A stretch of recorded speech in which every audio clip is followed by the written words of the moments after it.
ចាសូមជម្រាបសួរសូមរីករាយជាមួយនឹងខ្ញុំនៅបទជីវិតអ្នកម្ដាយ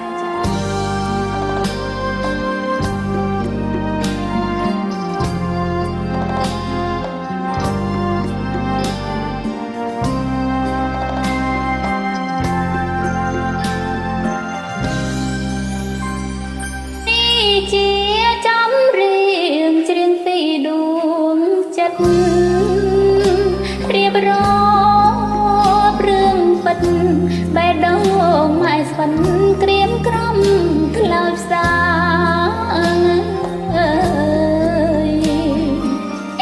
អ្នកម្ដាយកុំសត់ស្គាល់តែទុក្ខាទឹកភ្នែកសោការត់ប្រឹងស្នេហាគ្មានថ្ងៃជួបគ្នា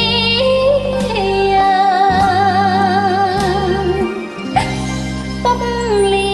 ចាំងលោកម៉ែស៊ូទ្រាំរួមហើយឆ្លងកាត់ជ្រោះភ្នំទុកទៀបពោភ្លៀងក៏រងា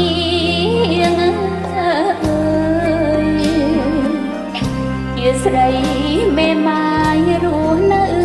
កំព្រីម៉ែខំកាពី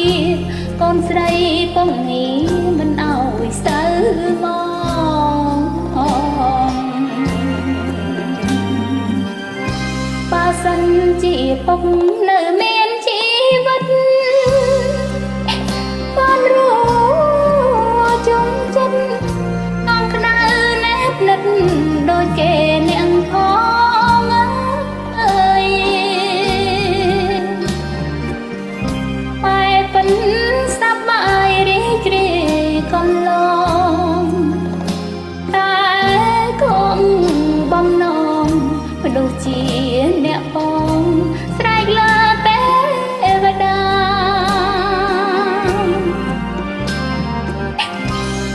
សូមចម្រៀង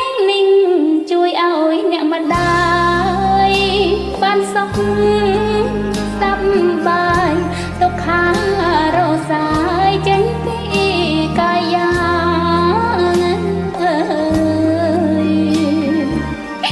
សូមប្រលឹងពុកអាណិតមេត្តាតាមថារឿងសាជាតិពីមេដាជាលុបនៃកូ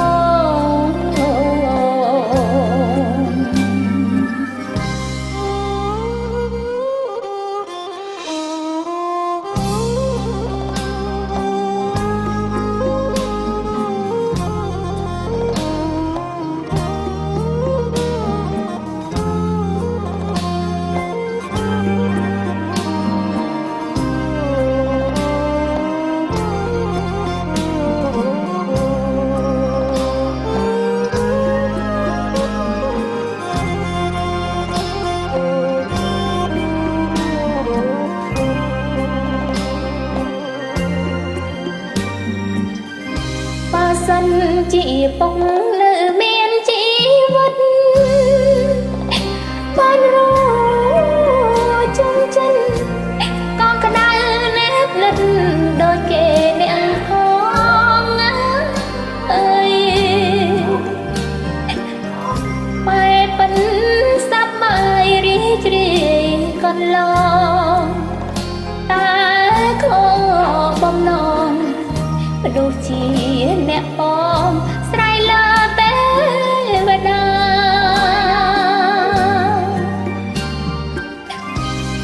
សូមចម្រៀងនេះ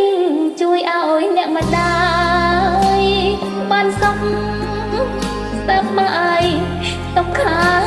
រសាយចេញពីកាយា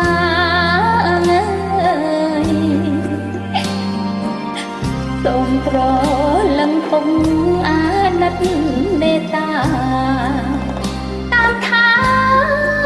រឿងសាជាតិនេះមេដាជាលុបនៃកូ